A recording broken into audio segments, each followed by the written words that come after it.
Telepon berdering di dekat Rudra Fer yang tengah berdoa.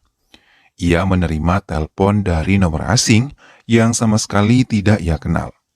Setelah telepon itu tersambung, si penelpon langsung membeberkan silsilah keluarga Regu Fer dan juga putranya. Rudra Fer terkejut karena ia sama sekali tidak mengetahui siapa si penelpon tersebut.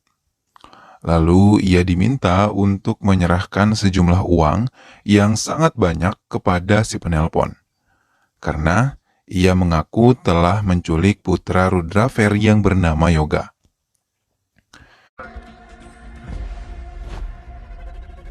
Rudra Fer langsung meninggalkan kamarnya, melangkah menanyakan kepada istrinya yang mengatakan kalau Yoga belum kembali sejak semalam merayakan pesta ulang tahunnya bersama teman-temannya. Rudra Fer pun menghubungi semua teman-teman Yoga yang ada di daftar teleponnya. Namun, tak satu pun dari mereka yang mengetahui di mana keberadaan Yoga. Akhirnya Rudra Fer menelpon keponakannya, Rajendra, untuk menemaninya mencari keberadaan Yoga. Rajendra pun menurutinya dan menjemput sang paman, yang telah siap membawa satu tas penuh berisi uang sesuai permintaan si penculik. Kembali si penculik menelpon Rudra Fer dan memberi waktu mereka kembali 45 menit untuk ke pemakaman Patrick. Rudra Fer kali ini tiba di pemakaman Patrick lebih cepat dari waktu yang ditentukan oleh si penculik. Penculik mengatakan mereka harus menemukan Arokiadas. Mereka mengira nama tersebut adalah nama seorang warga di daerah pemakaman. Namun, setelah mereka berkeliling pemakaman, mereka baru menyadari kalau nama tersebut adalah nama yang ada di salah satu makam yang ada di sana. Mereka pun terkejut di atas makam tersebut mereka menemukan sebuah kotak kecil. Setelah membukanya, mereka menemukan sebuah handphone milik Yoga. Rajendra yang meminta bantuan kepada polisi diketahui oleh para penculik. Hingga si penculik meminta mereka untuk meninggalkan pemakaman tersebut dan pergi ke tol ECR.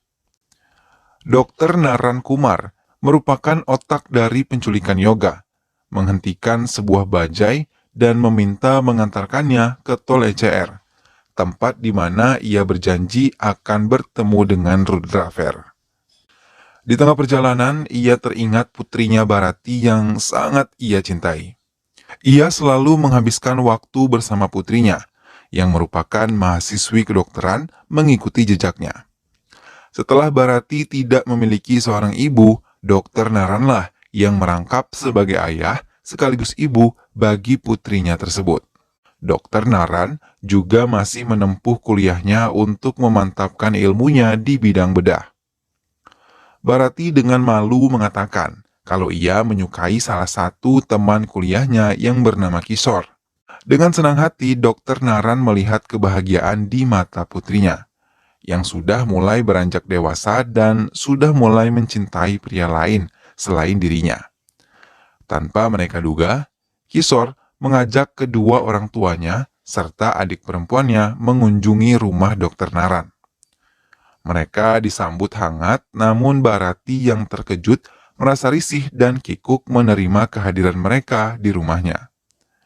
Dengan berani, Kishore langsung mengatakan tujuannya datang ke rumah Dr. Naran, yang bermaksud ingin melamar Barati menjadi istrinya.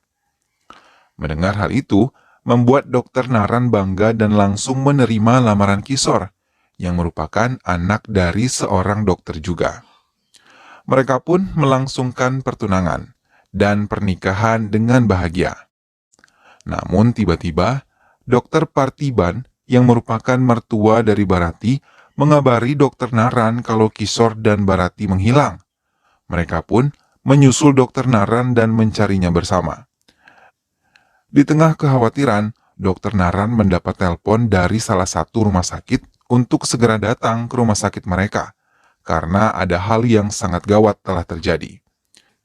Sampai di rumah sakit yang dimaksud, Dr. Maran malah disambut oleh seorang polisi dan memintanya segera ke ruang IGD dan mengatakan kalau Barati telah diserang oleh penjahat di tol ECR. Dengan bergegas, mertua Barati langsung menuju ruang di mana Barati berada. Mereka merasa terpukul melihat keadaan yang menimpa menantu mereka.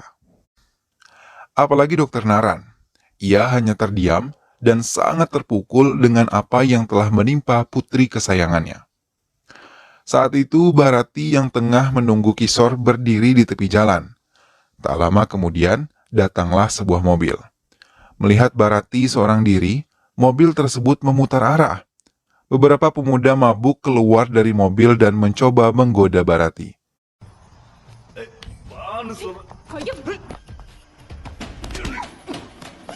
Tapi tak berapa lama Kisor datang dan langsung memberi mereka pelajaran, hingga mereka tersungkur lemah.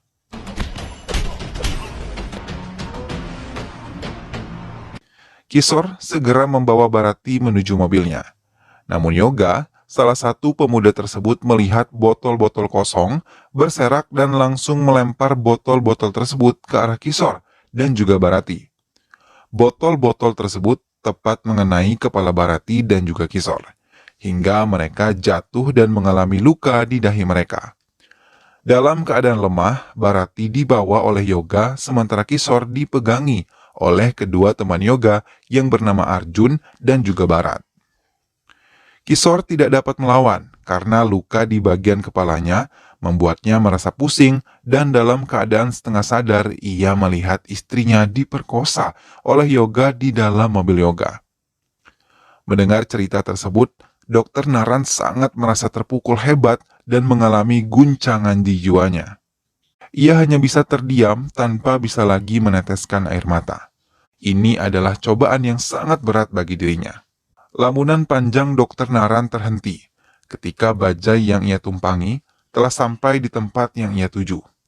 Ia kembali menelpon Rudraver dan meminta ia untuk meletakkan tas berisi uang di sebuah kotak sampah, tak jauh dari mobil mereka.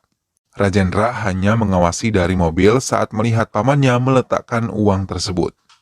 Setelah meletakkan uang tersebut, Dokter Naran mengatakan kalau Yoga berada di tepi tol yang berjarak 6 km dari posisi mereka. Rajendra mengemudikan mobilnya, dan tak lama mereka melihat Yoga tergeletak di tepi tol dalam keadaan pingsan. Rudraver segera membawanya ke rumah sakit. Setelah melakukan serangkaian pemeriksaan, dokter memanggil Rudraver ke ruangan tersendiri. Rudraver pun masuk dan melihat ada beberapa dokter tengah menanti kedatangannya. Salah satu dokter tersebut mengatakan kalau penculik telah mengambil alat reproduksi Yoga yang di dalam ilmu kedokteran disebut penektomi atau pengebirian.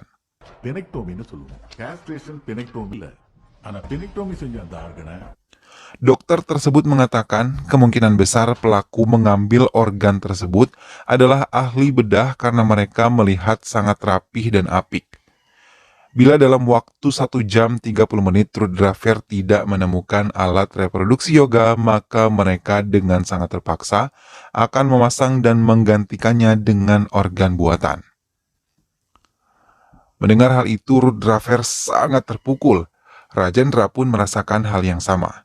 Mereka sama-sama terdiam dan memikirkan siapa pelaku di balik ini semua. Hingga mereka mulai menyadari kalau Dokter Naran Kumar adalah ahli bedah terbaik di kota ini. Rudraver langsung menelpon Dokter Naran dan memintanya mengembalikan organ reproduksi putranya. Dokter Naran menyetujuinya dengan syarat Rudraver harus menyerahkan kembali sejumlah uang untuk dirinya. Mereka menyepakati tempat bertemu. Dokter Naran meminta Rudraver ke pom bensin Mahabalipurani. Kembali Dokter Naran teringat peristiwa tersebut. Kasus yang dialami oleh Barati mulai disidangkan. Barati yang masih dalam kondisi syok harus menghadiri sidang tersebut.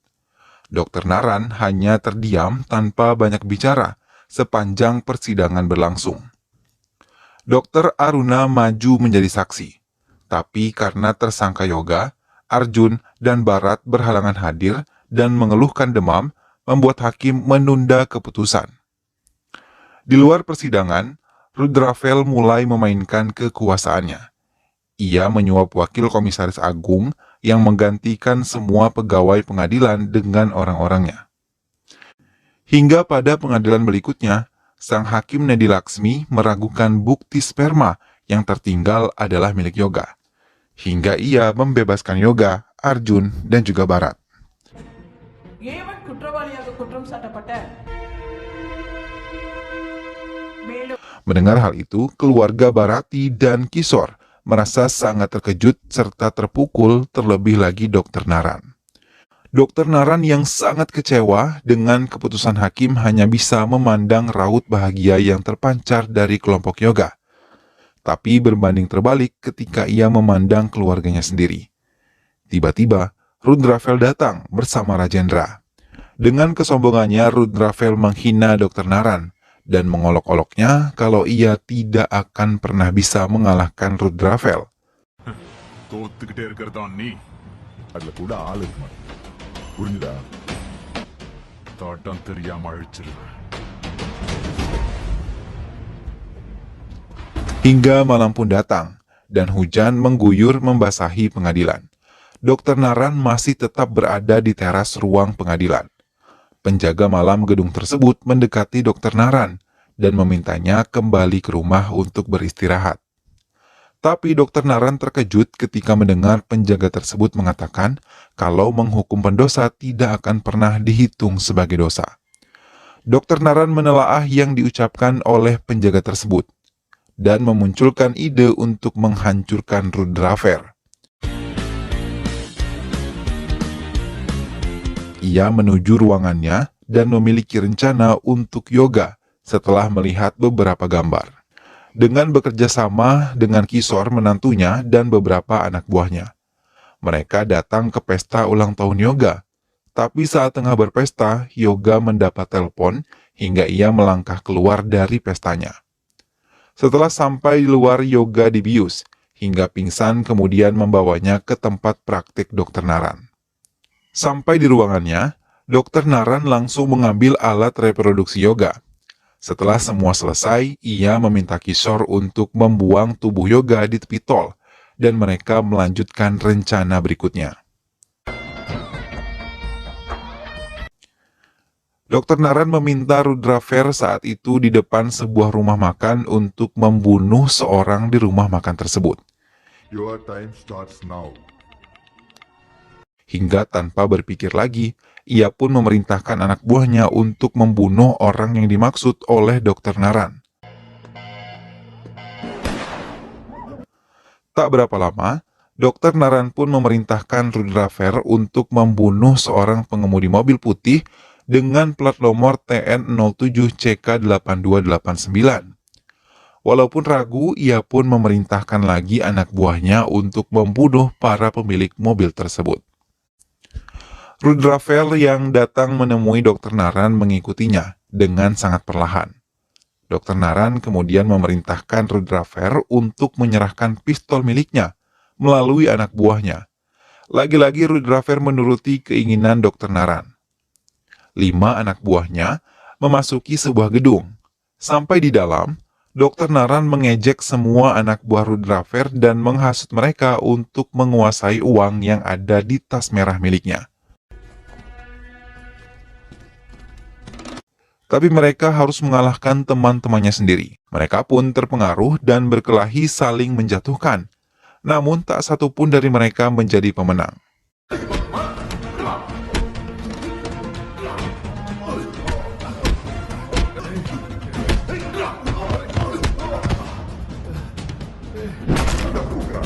Dokter menelpon Rudraver untuk segera membawa alat reproduksi milik Yoga. Dengan waktu yang tersisa hanya 20 menit lagi. Rudraver pun melangkah masuk dan menemui Dr. Naran yang tengah duduk dengan tenangnya. Rajendra yang tidak dapat menguasai emosinya langsung menghajar Dr. Naran dengan bertubi-tubi. Tapi, Dr. Naran hanya tertawa terbahak-bahak mengejek kebodohan mereka.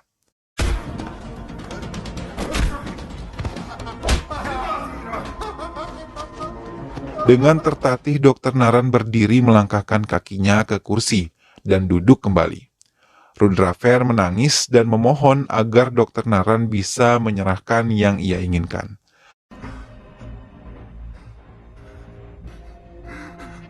அதை கொடுத்துறியா? Dr. Naran juga meminta Rudraver untuk membunuh Rajendra. Dengan cepat, Rudraver langsung membuang 2 peluru ke tubuh Rajendra hingga ia tewas. Rudraver terus menangis hingga ia tak sadarkan diri. Setelah sadar, ia terkejut melihat tangannya telah terikat. Ia melihat Dr. Naran tengah mendorong sebuah koper dan bersiap untuk pergi. Dr. Naran mengatakan ia akan melanjutkan hidupnya bersama putrinya di Amerika Serikat. Ia mendekati Rudraver dan mengambil handphone miliknya yang berdering. Saat itu, wakil komisaris yang telah ia suap dengan mobil baru untuk memenangkan kasus Yoga meneleponnya dan marah karena ia mengetahui kalau anak buah Rudraver malah membunuh putranya yang tengah makan di sebuah restoran kecil. Tak lama kemudian, Hakim Nedi Laksmi pun menelpon dan mengungkapkan kekesalan dan amarahnya karena Rudraver juga membunuh putranya yang sedang berada di sebuah mobil di tepi jalan. Dr. Naran mengambil pistol milik Rudraver dan memberikannya kepada Rudraver. Ia menarik kopernya dan melangkahkan kakinya menjauhi gedung tersebut dan menaiki sebuah mobil putih yang telah menunggunya. Film pun selesai.